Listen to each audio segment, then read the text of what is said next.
I want you to imagine a pretty chilling scenario for a moment. A major flood rolls through your region, but the water it's carrying isn't just, surface runoff. It's loaded with toxic material released from thousands of forgotten landfills. Environmental time bombs. Exactly, just sitting there directly in floodplains across Europe and the UK. This isn't some theoretical fear, is it? No, not at all. It's the definition of a hidden systemic risk. And the scale of it is just now coming to light. And that's what we're digging into today. Right. This deep dive is built on the findings from the first truly continent-wide mapping effort. A huge journalistic collaboration, actually, between The Guardian, Watershed Investigations, and Investigate Europe. So our mission today is, well, simple but crucial. We're going to unpack the colossal scale of this inherited problem. We'll look at what specific toxic chemicals are already, leaching out. And maybe most importantly, we'll analyze the systemic data gaps that have made it basically impossible for countries to even start fixing this. And we really have to emphasize the urgency here. It is inextricably linked to the climate crisis. So it's not just a static problem of old garbage. Not at all. It's a rapidly deteriorating situation, and it's because of accelerating climate change. So you're linking the risk directly to these new weather patterns. Absolutely. One of the researchers in the source material, Patrick Byrne from Liverpool John Moores University, he noted this specifically. The increasing frequency, the magnitude of floods, all the related erosion on coasts and rivers, it dramatically increases the risk.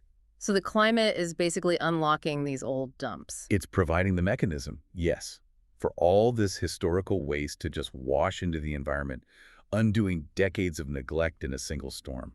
Okay, let's unpack this then. Let's get into some hard numbers. When we talk about these historic landfills, the ones that pose the biggest threat, what are we even talking about in terms of numbers? The initial estimate is, Yeah, it's just staggering, up to 500,000. 500,000. 500,000 landfills across the entire EU. But here's the critical piece of information, the thing that really dictates the risk.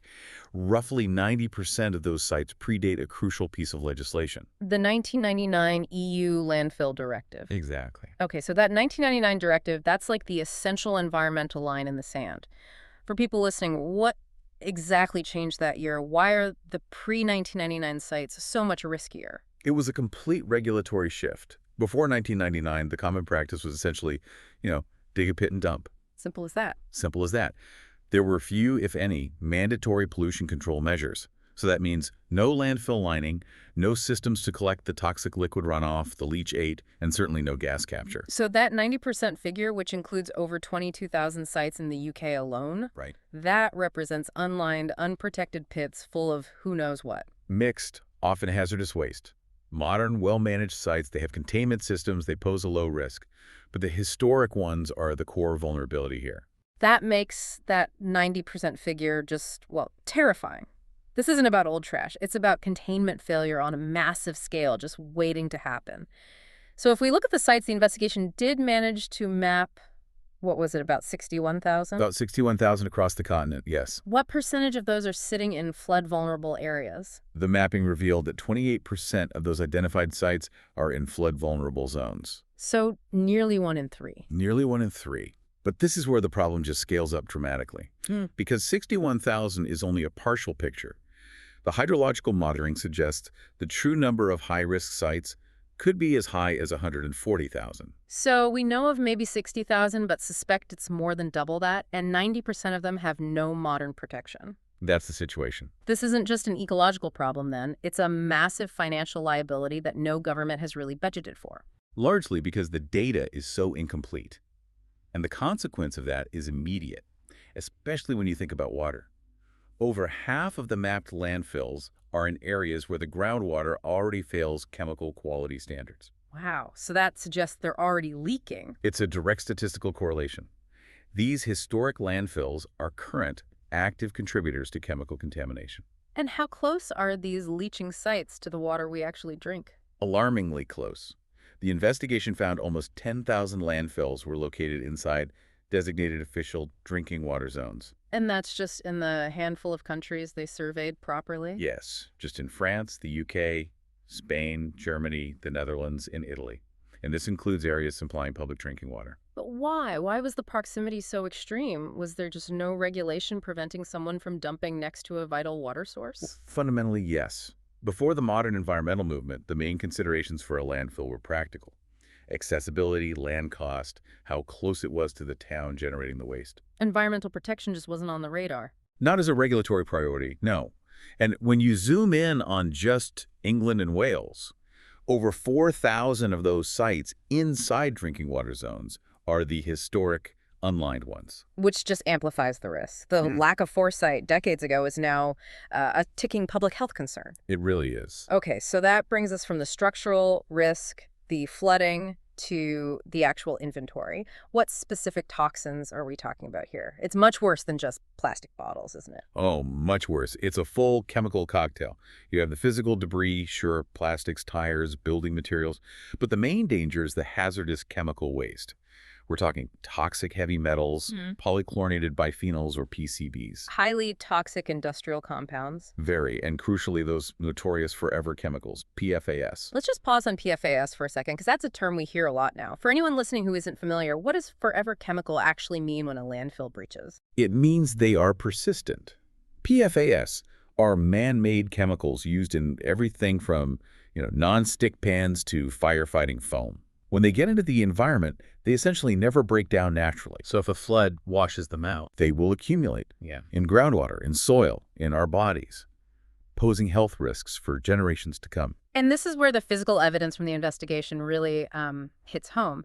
Professor Kate Spencer, she's a specialist in this area, she provided some observations that make this risk feel very real. She was investigating an eroding coastal landfill in Tilbury, and she found in the waste what looked like hospital blood bags. That image just perfectly illustrates the haphazard, dangerous way waste was managed. It really does. We're talking about industrial waste, biohazardous waste, municipal waste, all just thrown together in unlined pits. As Spencer noted, if these sites are breached, there are clear pathways for that material, from blood bags to PCDs, to get into groundwater, surface water, and right into the food chain. And we have hard data showing this is happening right now, don't we? Even without a huge flood. Yes. The investigation highlighted 2 case studies in England. An eroding site at Lynmouth in the northeast was releasing elevated concentrations of arsenic. Arsenic. And another at Lyme Regis in the southwest was discharging high levels of lead. Both of which are toxic.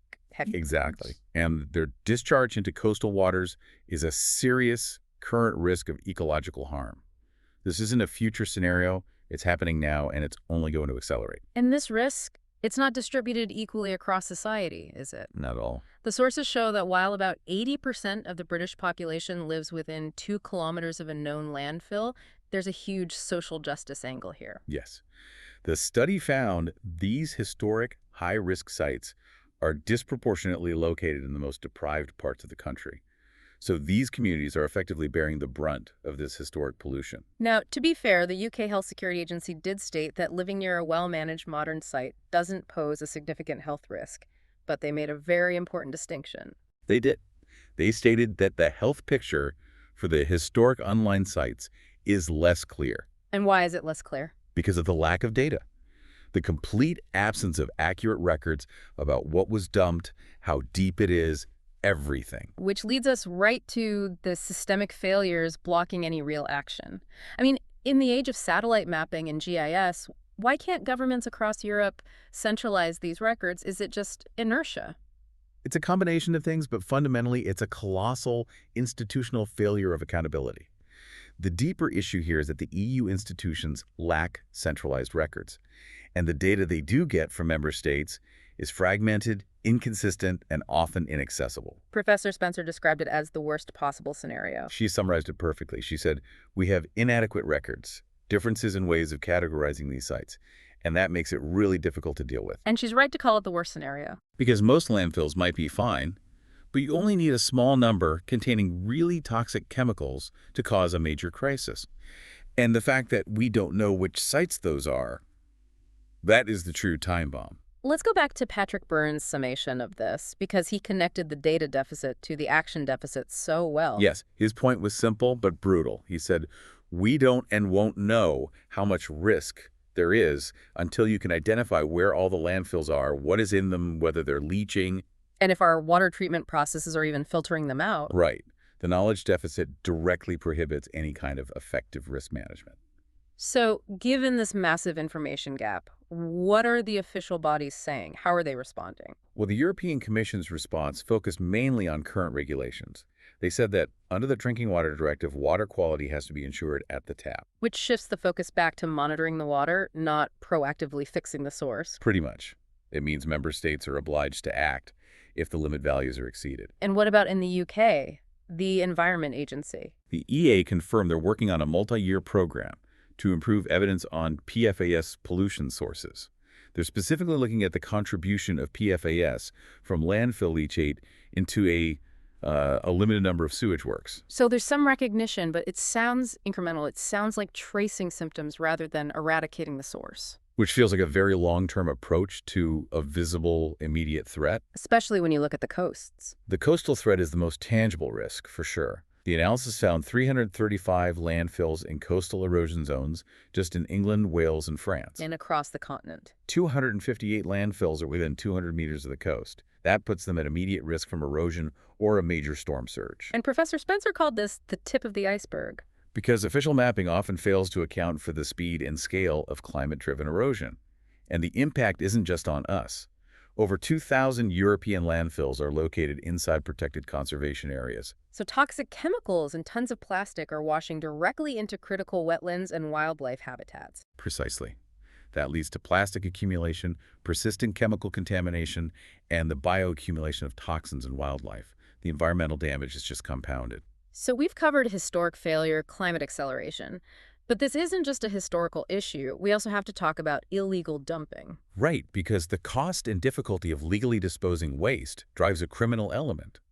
Europol has actually categorized illegal dumping as one of Europe's fastest-growing areas of organized crime. The profits must be massive. They are. We saw this in Croatia. 13 people arrested for illegally dumping 35,000 tons of waste from other countries. And they made how much? Over 4 million euros. And tragically, the Italian example in Campania shows the human cost, where illegal toxic waste dumping by the mafia is blamed for increased rates of death and disease. And this all connects back to capacity, doesn't it? If the legal, safe options are shrinking, the pressure for illegal alternatives just grows. That is exactly right. In England and Wales, for instance, remaining legal landfill capacity is projected to run out around 2050 at the current rate. So that highlights the urgency of managing our future waste streams better. Absolutely. And DEFRA, the UK's Environment Department, they've committed to a strategy for this. It involves reducing waste through collection and packaging reforms and a forthcoming circular economy growth plan.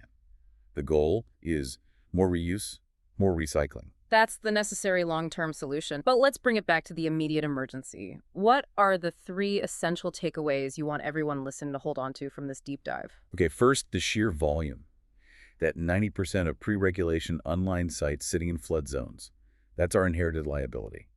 Second, the specific chemical risks, particularly from persistent things like PFAS and PCBs, which are actively leaching into our water today. Right. And third, the urgent, non-negotiable need for comprehensive mapping and centralized data.